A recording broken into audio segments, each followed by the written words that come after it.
Hi, everyone, and welcome. We're just waiting as attendees funnel in, but thanks for being here. Hello.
Hi, everyone. Again, if you're just joining us, we're just waiting a little bit longer to let people arrive on time, but we'll be getting started shortly. Thanks for being here.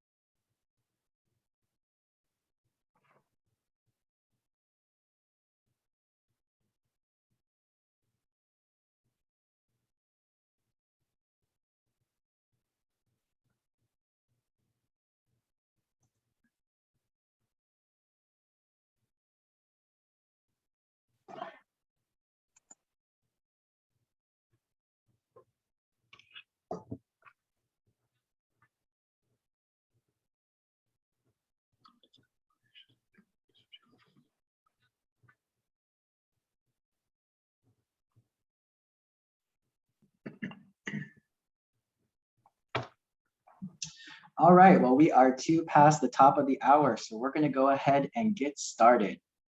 Hello, and welcome to today's session. My name is Kyle Roush, and I'm an advisory consultant with Gateway International Group.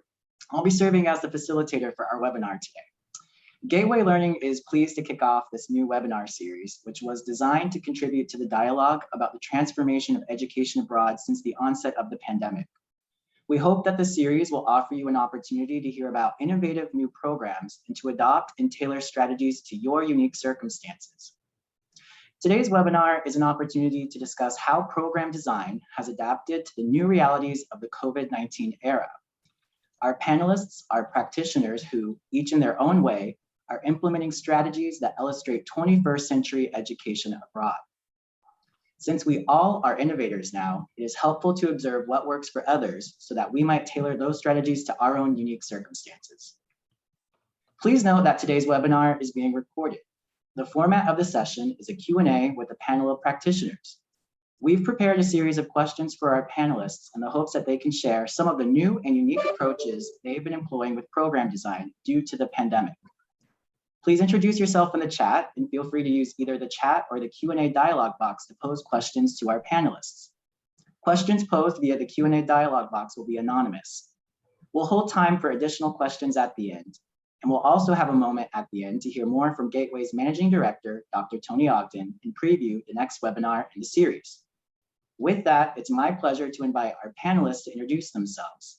Panelists, can you each please introduce yourself, the institution or organization you represent, in any relevant context for today's discussion? And we'll begin with Scott. Hi, everyone. My name is Scott Ozorowski. I'm the Associate Director of Program Management in the Study Abroad Office at DePaul University in Chicago, Illinois. Thanks, Scott. We'll head to Noah. Hello, everyone. Thanks for joining us today. My name is Noah Rost. I'm the Director of the Global Education Office at Arizona State University. Thank you, Noah. And next, Pavlina. Yes, hello. Hello, everyone. We are Pavlina and David Dvorsky, and we represent company Gioba, company that is located in Prague in Central Europe, and we are an educational partner of American Business School and colleges. We've been their partners for more than 20 years, and we do deliver very practical international programs for them. Thanks. Madam David? Chair, I think that's enough. That's everything. All right, thank you so much for those introductions. So our first question, I'm going to propose to all panelists, and perhaps Noah, we'll start with you. So our first question is, how are you designing programs differently as a result of the pandemic? You can give specific examples and note whether the program or programs are in person or virtual or some combination. So Noah, please take it away. Thank you, Kyle, and thanks to Gateway International Group for organizing this series of webinars. It's very important, I think, for all of us to share in the current environment we find ourselves in. Let me start off by saying that, recognizing that we are in an extended moment here, right? We are in the middle of an enormous industry upheaval. Let me also say that I am incredibly optimistic about the future of our industry. I think that what the pandemic has forced us all to do is reconsider the enterprise of education abroad and think about ways that we can deliver programs that are not exclusively mobility-based and leverage a lot of the online infrastructure that universities have quickly had to set up, or for those institutions like ASU already had it, and figure out ways to leverage that in the delivery of programming. So I think the future is bright. So I'm an eternal optimist. I can't help myself, and I'm very excited about what's happening right now. In terms of what ASU has done, we recognized very early on in the pandemic that making a distinction between what we refer to as virtual study abroad, which is really trying to replicate a traditional faculty-directed program in an online space, right, was perhaps not overly attractive to students. We have had some success in delivering those types of programs. We have run maybe about 10 of those, and they've been decently enrolled, but the student feedback on those has been frankly mixed. So we made a distinction between virtual study abroad and what we are calling online global learning, which is really designed more to be delivered digitally from the get-go and programming that can be delivered at scale. So since the pandemic started, and including our enrollments for spring 22, we are now reaching close to 1,300 students enrolled in online global learning programs. The two programs that we have had the most success with are our global virtual internships, which have been enormously successful, and our global tech programs, which we are delivering in partnership with Podium Education. What makes those programs similar is that they are both applied, experiential, and are really focused on career preparation for students. And student feedback for those programs has been tremendous. Thanks so much, Noah. And I already appreciate kind of the distinction between terminology and how we refer to such programs playing an important part. And I think a lot of that remains to be decided in our field. So thanks for getting us started there. To our attendees, be thinking of questions for our panelists at the end of each round. We'll invite you to ask them, but for now, we'll move on to Scott and get your perspectives on that same question. So how are you designing programs, Scott, differently as a result of the pandemic? Yeah, I appreciate what Noah had to say. I think some similarities in some of the ways that we've been looking at things. We don't have quite as big of a scale of the number of programs and students, but I think it became very obvious to us early on. You know, we had some of these programs that were short faculty-led programs where we were in a situation where they unexpectedly had to pivot to doing something virtual when all of this first started in 2020. But then we got to the point where we had to decide with faculty moving forward, which of them were interested in looking at some kind of a virtual modality and how might that work for them. And of course, plenty of the faculty were not interested in doing that, but there were a handful that were. And for the ones that were, we had a couple in particular that did some really, really innovative things. We had one faculty member who took a group to Spain and really still structured it as an intensive sort of week-long program instead of a variety of things sort of spread out along the whole quarter. Did a full immersion week of virtual speakers and activities that all were sort of packed into one really dynamic week for the students, which she got a lot of great feedback on. We had another faculty member who did a program to England that was on sports management, and did a really great job of still leveraging the context that they had there for students to get really interesting projects, research projects, working with local companies there in the sports field, to do some really sort of meaningful work. So we have had some faculty that have been able to do that. We also then created a new model called Virtual Global Study. We've already had for a number of years at DePaul a pretty active, it's called Global Learning Experiences, which are classroom to classroom, student to student international opportunities that are all taking place in a virtual space. We've done over 200 of those with 2,000 or 3,000 students that have been involved in a pretty robust program. And those are doing sort of peer-to-peer, classroom to classroom experiences. But a space that we hadn't really done as much is being able to provide funding to faculty who wanted to just internationalize an existing course. And so we created this virtual global study model that basically gave faculty a way to propose international speakers, international activities that are integrated into an existing course that was not necessarily a study abroad course before, but a regular course that has an international component to them.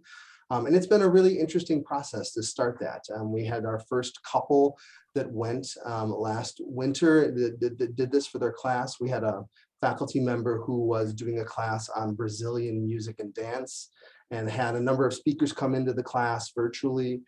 We had another faculty member that was doing an international public relations class, who was having a number of different guest speakers from different PR firms coming in from Brazil and from Spain.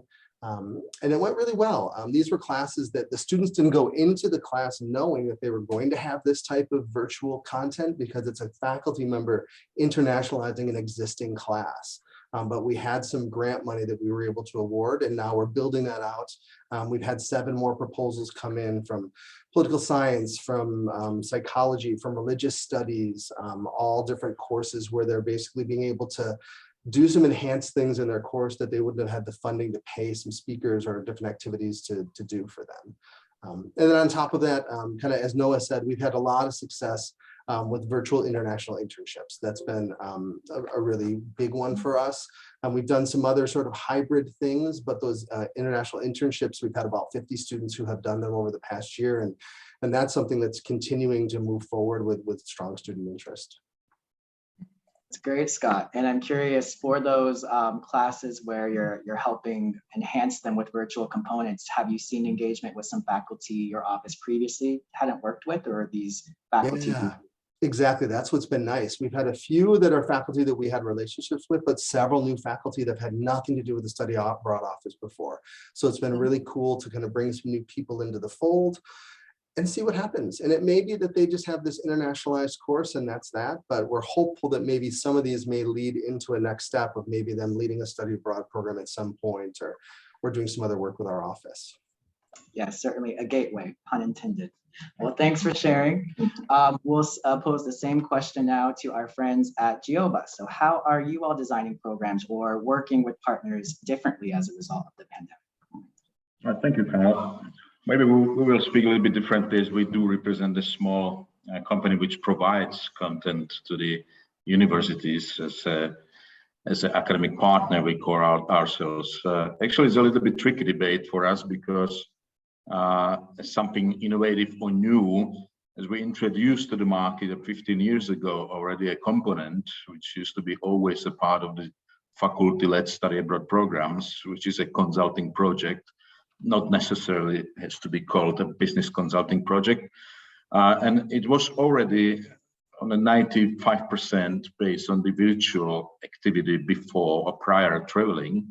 And only the final presentation to the real customer, which was the company from the Central European region, was provided, including some consultancy from our side on the last day, last minute basis. Then face-to-face, actually, we only had to switch from physical presentation environment into the Zoom or Teams, whatever type of environment, but the rest of the work remains the same. And it was always intended to be a pure international team-based practical consulting experience, which actually to us, the word abroad is everywhere in nowadays, right? And it's a little bit misleading, this word abroad to us. I mean, we better use international, because actually you can go abroad, you don't have to leave your country at the moment. If you try to find a way how to really see some international experience. Actually, this resulted also, and Pavlina will talk about it shortly, into a sort of hybrid project or program at the moment, where we see a chance, well, if there is no way how to travel based on COVID, whatever, then actually you can travel through the United States, but based on the purpose, you are really practicing an international experience, because you need to speak to the companies or people who are living in the States, or who have been doing international business, for example. And yet you don't have to stay home, but you can travel your own country. And America is a big country. Sometimes we laugh that's for North Carolina. People are studying business in Texas. It's like an international, affair. As the law may be different, or habits may be different, or language can be slightly different. So this is something interesting for us, because now this component is going to be highlighted. But very important to say was a recent survey on via email, which was over the world, was 98% of the universities said, if we are not traveling next spring, we have no plan B, as there was no content which would be actually a sort of academic continuity for students. And whether these students will be in the situation that the second year in a row, they will lose the chance to have the international education experience. It's not really good situation for this group of people, which we call them clients at the end of the day. Not even students, but also the employers at the end of the day, who are requesting sort of skills from the students who are leaving the school. Maybe Pavlina can say an example from University of North Carolina, Wilmington. Yeah, that's a long-term plan of ours. And as David said, the consulting project was always the core of the study abroad program, or of the semester-long program. So now we said, all right, so we have a plan A, that is an ideal. All right, so we do the project, and we travel to the Czech Republic, and we meet with clients in the country. But if that is not going to happen, then we have to have a plan B, and that will be that the project still will be done by the students virtually, but they will travel within the United States, but it will be still tied to the consulting project. So they will meet people, businesses, organizations, institutions that are tied to the Czech Republic, and they will learn about the country from different perspective. So that's what we do right now for them. And there are other examples. We may share them later as well. Yeah. Well, thank you so much. And I'm struck by hearing all three of you speak about how your shifts to program design have occurred, that there's a real emphasis on applied or pragmatic or practical skills that students can take away from these programs. And I have to think that this could be one potential silver lining from the pandemic, because we know of Generation Z students that there is this interest and demand for experiences in college that are going to give them that skill set. So it's just interesting to see that our program development is kind of shifting that way too. Yep. Before we jump to our next question, I'd like to pause and see if there are any questions in the chat related to anything that's come up so far for our panelists. So Elena, can you help me by letting me know if we have any? Oh, here we go, I see.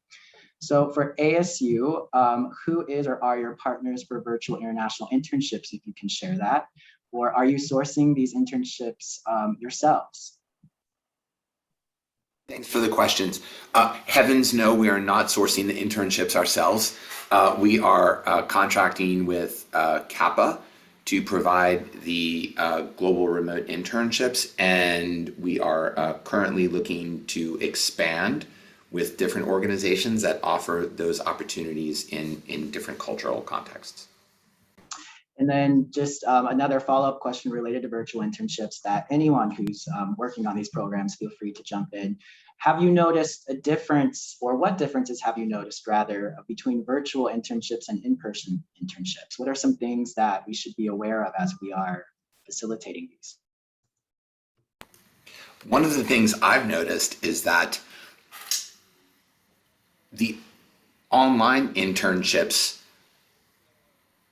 definitely deliver on the project-based nature of these experiences in a way that the in-person internships sometimes don't deliver, right? I mean, so students are really assigned meaningful projects. They have to deliver on those projects. And as we know, when you do an internship in country, there's always that sort of transition period. And, what we found is that students are just diving right into the projects right out of the gate. And I think students have really appreciated that. And the student response to these experiences has really been significant. And I would just like to add about what I mentioned earlier. The student populations that we're seeing on these programs are not disappointed study abroad students. These are not students who had applied to traditional mobility programs and then were forced into a different option. These are students that we have no records for in our system at all. This is a new population that we are reaching that is very significant as we move forward. Yeah, I think a follow up on what Noah said too. I think it's been an interesting time for all of us as we've seen how, for so many of us in our jobs, we thought, oh, we could never do this work from home. We could never do this work virtually, but we were forced to. And now all of a sudden you've got this reckoning in companies about how this is going to work for the field moving forward. And I think it's played out in these internship opportunities as well. You see companies and organizations that are being able to take really interesting projects that are easy to do from a distance, to do virtually, but still be really meaningful for the students. We've had students do really cool projects that just are ones that they can do from abroad, that they don't have to do while they're in country. In our one program that we had where they were working in England with the sports management, we had a student who was doing a consulting project with the Premier League, the top English football league, and they were asking them to research companies that were making strides in the areas of diversity and inclusion and equity, and kind of help outline actionable steps that the league could implement to achieve those goals. And so, they had a group of students that were working on doing research for JP Morgan Chase and Target and the NFL and the NHL and the Blackhawks to kind of figure out these things for the Premier League. So cool stuff that is easy to do virtually, but as Noah said, tangible projects that they can really dig into and feel successful with. I think it's interesting too to think about, apart from the new markets we potentially can reach with these program models, is to the digital literacy skills that it does help afford students as well. So not only are we espousing intercultural competency skill gains, but in this new work remote age, our students can accrue those skills as well. Well, thanks for all those thoughts. We're going to move on to question number 2 in the interest of time, and I'll return to Pavlina and David for this question. So what is the value added of these new aspects of program design? In your view, are they more or less sustainable? And how central is accessibility to program design? Good question. Thank you, Cal, for that. Accessibility. Many aspects we can put it on the table when talking about it. First, as Noah and Scott already were talking about, maybe new students are on board. Why? Because it's not so costly. In the past, to travel, and historically, I think it was 4% of students overall who've been participating in study abroad, which is really a small number, and a demand from the employer section or employer environment. They want more international experience. But if the cost was already high to travel, then many families, many students were not able, most likely, to afford it. This, let's say, whatever virtual type of program or project is extending vastly the opportunity to participate also for those who are not having that much financial coverage within the family.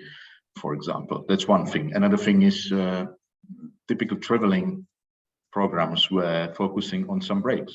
So not many of them were happening, for example, in the fall, right? Many of them were focusing very much in the spring. So you do concentrate your activities just in one part of the year. When in our case, when we do a consulting project which lasts 2.5 months to complete in a group of students, actually we don't care what part of the year we're working on it, whether we do it in the spring or fall semester or in the summer studies, whatever. So the accessibility, also the number of students which can participate from the university perspective is not limited to the group of students. And believe me or not, we've had experience of having 80 students on a trip. Some, I don't want to say the name of the university, believe that it's the more the better. It was not sustainable to survive this type of trip. Or some are doing just 6 students. This is financially not sustainable. So we're doing what we do, fitting into the needs of much broader base of students. And we are fitting more into the interdisciplinary, or when you combine soft skills and hard skills into real value. Well, maybe we are not providing that, let's say, type of education which is not relevant to the academic part. Of course, this traveling brings a lot of values which we cannot provide because nobody travels nowhere. But through some activities prior delivering the project, like let's say virtual meetings or debates or roundtables, we can practice a sort of intercultural experience when bringing the specialists which are helping students to deliver what is necessary to be delivered, right? And the last thing, we need to be understood that we are just a part of the portfolio of the activities a single university can do to achieve what they need to achieve. And I think all of us are trying to make these clients, mean students and employers, successful in what they need to get, right? And we believe in one thing: if you create a students team, they feel equal. Not everybody is having that sort of courage to go for the internship, because then you're going to be a part of the professional team at the side of the company. And some of the students don't have to be necessarily prepared mentally to do that. That's why we benefit from putting them together, and they are relatively equal in the skills and level. They don't have to be any scared to make any mistake. Let me put it this way, because they need to make mistakes. Otherwise, there is nowhere from learning. So those are, let's say, basic sets, which we believe the value proposition is. And we have very good response. Again, if it's 98% is a very popular number, which I like to use, that you can never achieve when you go for the study abroad with the faculty led, simply based on the nature of the activity. And let's say how many students got the job after they applied. This was enormous success because they had this concrete, practical, semi-professional experience. I think it's an important notion that you raise from these points is that in the field, we shouldn't be thinking of these modalities as replacements for the traditional mobility experience, but rather a new tool in our tool belts to reach our intercultural aims. And one word you mentioned jumped out for me. Maybe that's because I used to work at ASU, but scale. And I know we always, the bigger school, wondered how are we going to move the needle and get students having an intercultural experience during their time at the university. So technology has given us the tools to do so. Before we leave this topic, I just want to go a little bit further on the notion of sustainability, knowing that with our traditional faculty-directed study abroad programs, that can be a real challenge to get faculty year after year, having the time, the energy to devote to these experiences. I'm curious, in your eyes, do you see similar challenges with these new virtual or online modalities, or do you think in many ways they help sustainability of our efforts? Can you jump on that, Paulina? Yeah. Well, we very much believe in one thing. I mean, in the past, we've seen a lot of situations where professors were really struggling sometimes just to go abroad with the group of students with all responsibilities which are associated. That's one thing apart from COVID, right? Because COVID changed the game completely. But anyway, there were some obstacles at the side of faculty. So in our case, and again, I'm talking just about our product, we're going maybe more back to the academic field where they feel very comfortable. That's why we should not have a major problem, like a mental problem. The faculty would be supporting that, as this is not associated to the traveling itself. If this answers your questions. I think that's an interesting notion too that I hadn't considered, is that the amount of difficult issues a faculty member might have to get involved with should be decreased. They're not having to manage all the incidences that can happen on site. But I also think too that this opens the door for different models and structures to set programs up under, where you don't need as intense oversight perhaps from a faculty member as you would in an on-site program. So thanks for those thoughts. I'm going to check our chat real quick to see if there's any questions from our attendees for you on that topic. While I wait for those, we did have another question come in, Noah, regarding the virtual internships. So we'll jump to that real quick. Someone asked, what's the funding model for your virtual internships? Are you subsidizing to make them more accessible, or are any fees all on the students? It's fee-based, but as David was indicating in his comments, they're much more affordable. These are much more affordable experiences. And so, that allows for an entry point for students that maybe have not participated in programs offered through our office previously. Thank you. We've got, Kyle, we can, as we do not organize internships, but it's interesting because we are facing the problem if this is more considered as the academic part of the study. So why should I pay for that if it's not any sort of traveling or any sort of, like, on the first glimpse, what is the abroad in that, right? So Pavlina's got a nice example how one school sorted out. Yeah, and that was the same case like with the University of North Carolina. It was the project was always part of the faculty directed trip, semester-long experience. Last year again we had to switch to online because they canceled very shortly before the pandemic came. So we delivered the project online, but then they somehow reevaluated it within the university, and they decided that they will only do the projects and programs online because it's accessible to a wider number of students. First off, it's affordable. And as for funding, there was a very interesting initiative that came from the president of the university. So they asked and found a donor or sponsor who was able to sponsor the program actually, and the students only paid a very small fee for the program, which is always good too.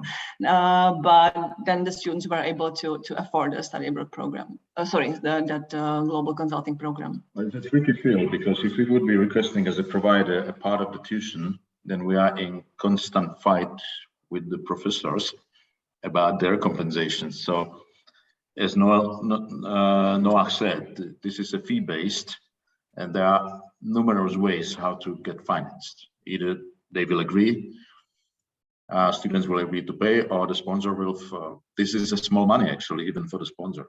Given the situation that the sponsors are giving millions sometimes for big stuff, this is a very small stuff. I think this is a key area where we're going to need to see some real growth and commitment from the field. Now there isn't a lot of funding opportunities by way of scholarships for virtual programs, although Gilman, of course, has been honoring that due to the pandemic. So it'll be interesting to follow that and see if more opportunities arise. We have a very interesting question from Christine in the audience that I'd love to pose, because we talked a lot about how there's excitement around these new modalities and creating access.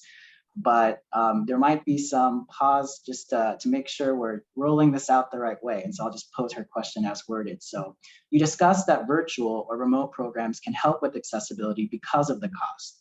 but what are your schools or organizations doing to prevent these programs from creating a class divide? So would someone like to comment on this? I would love to comment on that. So first off, I am a big advocate of student agency. Students have agency, students have choice. I feel like higher education overall has become a lot more paternalistic, I think, in the last, I would say, 10 to 15 years, and I think global education offices in particular. So I do believe in students having choice. Having said that, we need to be aware that there is the possibility of the creation of deficit programming. And so I think, acknowledging that and making sure that advisors understand, the advisors that are working one-on-one with students understand that if students come in and they want to discuss mobility programs, that their job as an advisor is to work with them on pursuing opportunities for a mobility-based program. And none of that is going to go away. Well said. Thank you, Noah. Any other thoughts on that one? All right, well, in the interest of time then, we'll move to question 3. Again, there will be more time for further discussion and Q&A at the end. So our third question, we'll start with Scott. When most think of education abroad, they associate this with travel or mobility. Now, because you all are on our panel today, we know you are early adopters and maybe don't necessarily espouse that, but I'm curious if you could take this beyond you or even your immediate office. How is this thought process evolving on your campus or within your organization? For instance, what has student feedback been like and faculty feedback? Yeah, I can start a little bit. So it's been an interesting process. I think there's a lot of mixed results depending on the people that we're talking with.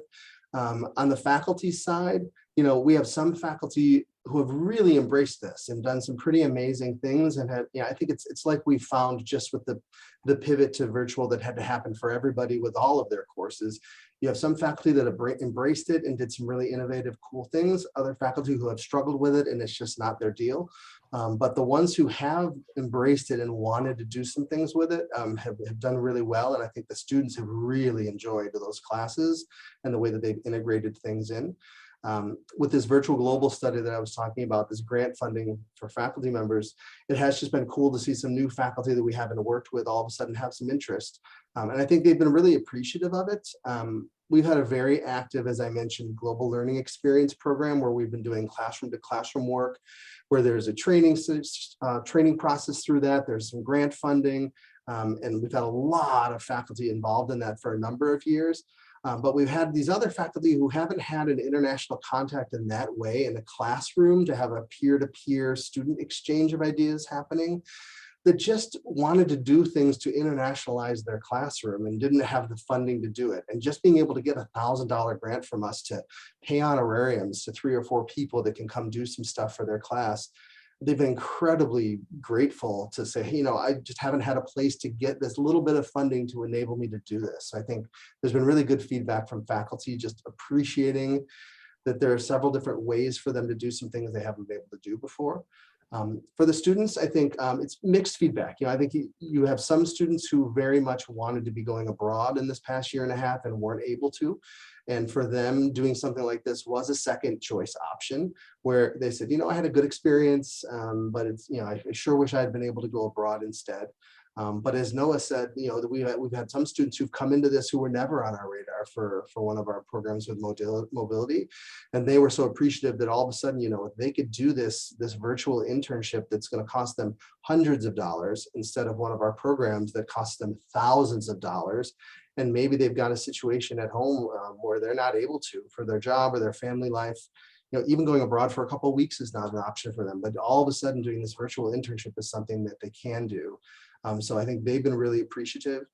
And I think the students who've really taken advantage of these internships, some of them have had just really cool experiences that they've been able to do from far away. We had a student who was working with a nonprofit in Ireland that works with asylum seekers and victims of torture, who, when the students started, they said, I'm not really sure how I'm going to be able to help sitting here in Chicago, helping this nonprofit in Ireland that's working with asylum seekers.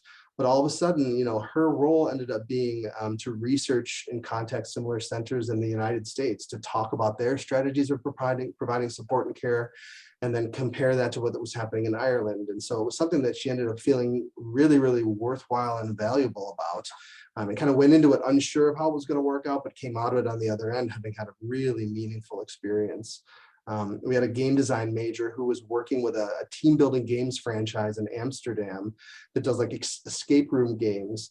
And he was basically creating databases and helping them expand into the US market. So he was doing a lot of company information collection, market analysis for escape room companies all over the US. So things that he couldn't have done in the same way in Amsterdam, but being in the US and being able to bring that perspective to them, it was a perfect sort of match. And he, again, felt like he was providing them with really, really useful information. Thanks, Scott. And I'm reminded in hearing you speak about the students' perspectives on this, that we did a survey on my own campus, and it was interesting to see some of the student comments say, like, why would I pay for a virtual activity when I can go on YouTube or TikTok and meet people from around the world or learn about something for free? And so in what you just said, I think it's incumbent upon us as professionals in the field to learn how we position and talk about these experiences in a way that shows the differentiating factors and value. It sounds like you all are paving the way on that, so well done. We'll jump now to Pavlina and David for the same question, but maybe we can think about it on your perspective as partners. And it sounds like, for 15 years now, you have been in the technological space and dabbling in online learning. So maybe what have you seen by way of your partners shift lately in terms of how we think of international mobility? These virtual modalities gives us the freedom at the moment, because before then we were a little bit stuck with the territory. Okay, within the territory we could have had a lot of freedom to design which companies we going to speak to, or which companies we're going to work with. At the moment we can do a project for the Mexican company which wants to do business in Europe, and we can do it with the American students. So that's perfect. I can also bring 4 Czech students to accompany the 20 American students and make an international team of small young consultants to provide delivery of this project. There was no way how to easily do that before. So we're losing something, but we're getting actually more than losing, I would say. I like what Noah said. There is a sort of freedom and responsibility of students to choose from available options, and there are already available options. It's not like there is nothing. It's sorry to say that in most cases the universities are a problem, not students are a problem.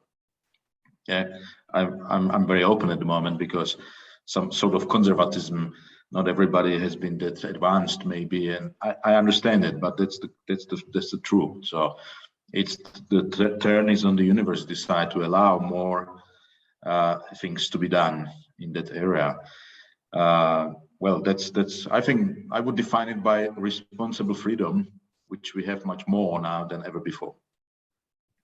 Maybe if I can add, about the student satisfaction, all students that went through our programs were almost 100% satisfied, because they were able to understand, they could understand that, it directly contributes to their professional development. While when we are having the group of students here, there is always a lot of distraction, there is always a lot of discussions about things that we consider less important. For example, so shall we go to that castle? What are we going, to do? Are we going to have a free evening, or are we going to work on the project, and so on and so on? So, this is, for us, this has been an improvement, and we are very happy about that. As for the faculty, we need faculty to be able to deliver the consulting programs, and I think that they've been grateful for the fact that they could deliver an international experience to a group of students. I believe that virtual internships are great, but there is always one student. With our programs, we can hit a group of 20, 25 students during one semester, and it's also a great value, I would say. And one more thing, you said an important thing. The typical approach of some students is, why should I pay for something I can find on the YouTube? But this is the one-way activity. I mean, very passive way of how to consume the knowledge. So all these projects are engaging. You need to go both directions. You need to create something. If you don't, you are not a member of the team, which makes sense.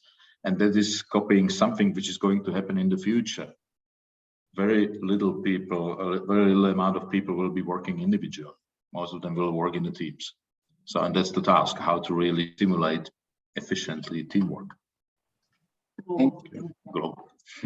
Yeah, that phrase, David, you gave of responsible freedom is going to stick with me today. I definitely think.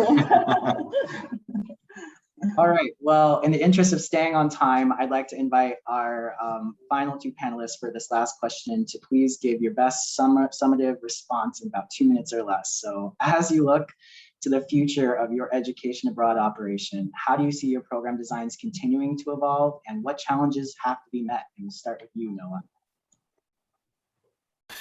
Thanks, Kyle. I think as an industry, we need to embrace the fact that we can no longer be exclusively a mobility-based industry. We need to make sure that there are opportunities for students to engage in global learning experiences in an online environment.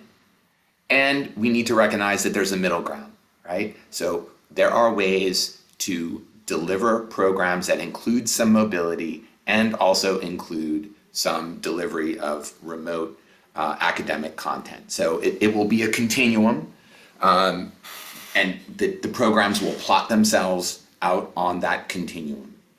Study abroad, traditional study abroad will come back. But look, I mean, I think back to my time in the industry. After 9/11, I thought, man, no one's ever getting on a plane again. The industry came back. Then we had the Great Recession. That was an enormous setback. The industry came back. Now we have the pandemic, which I think we can all agree is far worse than both of those combined and quadrupled. And the industry will come back. This will not be the last challenge we face. So we need to make sure that we are more nimble and prepared for the next set of disruptions that will inevitably come down the line. I would encourage everyone to consider how you position your office on your university campuses. So one of the first things we did when I arrived at ASU, which was in the middle of the pandemic, was rename the office. It was the ASU Study Abroad office. So what we did is we went through all of the pretty involved labor of changing the name of the office to Global Education Office to better reflect the diversity of experiences that we are going to be offering students and faculty moving forward. Thanks, Noah. I can hear a round of collective snaps on those comments. Scott, if you don't mind, we'll end with the same question to you. How do you see your program designs continuing to evolve? What challenges have to be met? Yeah, I mean, Noah summed it up really, really well. It's kind of hard to follow that. I think, as we created our virtual global study, I think one thing that was really clear to us was this will outlast the pandemic. We are designing a model that is going to be there to support faculty for many years moving forward. So as we were working through those first months of all of this happening, we were doing these pivots. It was always talking about pivot. We're going to have to do a virtual pivot for this program. But then as we saw where this was going, we said, this is going to be a very different thing, making a new model that's going to outlive this. And the big question will be, as things come back, sort of where does it fall for students and faculty? It's easy now to sort of be in this moment where still a lot of students are not able to go abroad, and then these virtual opportunities are the best option. When we're at a point where everybody is able to travel again, how much of that is going to come back to business as usual before? How many new people are going to come into the field in ways that they hadn't because they can leverage these virtual options? And then for the students, what's that going to mean? I think cost is huge. Cost has always been something that's the biggest factor for students in being able to have these experiences. So, students getting a taste of this idea that they can get an international experience that's going to give them some practical experience, they can put it on their resume.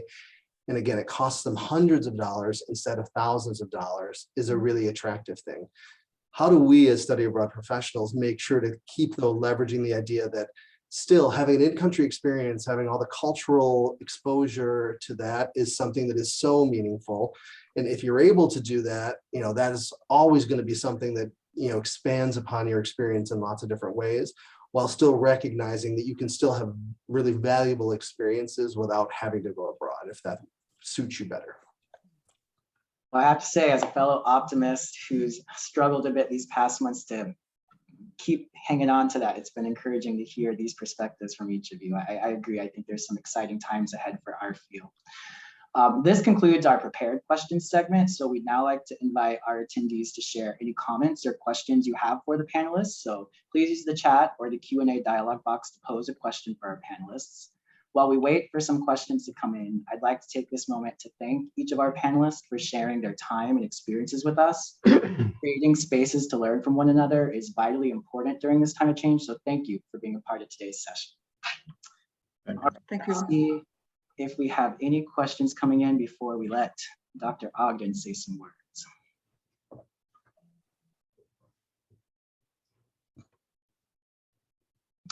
All right, none in right now. So we'll go ahead and Tony, if you'd like to unmute yourself and give some remarks, that'd be great. Well, I didn't realize I was actually unmuted the whole time. I apologize if I was making too much background noise. Sorry about that, folks. Thank you, Dr. Rausch. It was a really stimulating conversation today. You can't see it in front of me here, but I have tons of scribbled notes on various sheets of paper for all of these ideas that were generated by our panelists. So thank you, Noah. Thank you, Scott. Thank you, Pavlina and David. It's really great to see you all. And thanks so much for this conversation. I want to tell folks here a little bit about why we're doing this webinar series. But first, I just have one little contribution thought of my own. Today's conversation, as rich as it is still timely in the fact that we're talking about modality.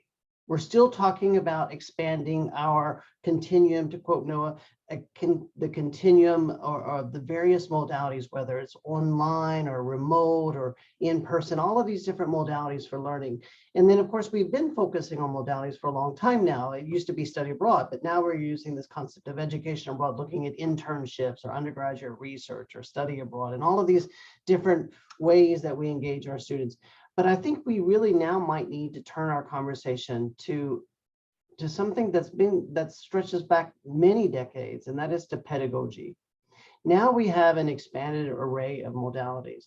How are we really going to design and those different modalities with intention to specific pedagogy so that we can really enhance student learning and their outcomes and what they're able to do in result of their participation in these programs in very effective ways? I've not been hearing too many conversations lately about pedagogy, but now we have pedagogies that we have been leveraging since, gosh, John Dewey in the 1920s with progressive education. Now I think we got to get back to that and think about, okay, if we're engaging students in a remote or online space, what are those particular ways that we can enhance those programs to really generate the intentional learning outcomes that we've set for our participants? So I want to again say thanks to the panelists, and I hope that we collectively will continue the conversation around pedagogy as well as modality. It's not just about how they study, but but it's also how they learn. Now, I want to also just say thanks as well to Dr. Kathy Winning, who's here with us today. She's one of the key architects behind this series.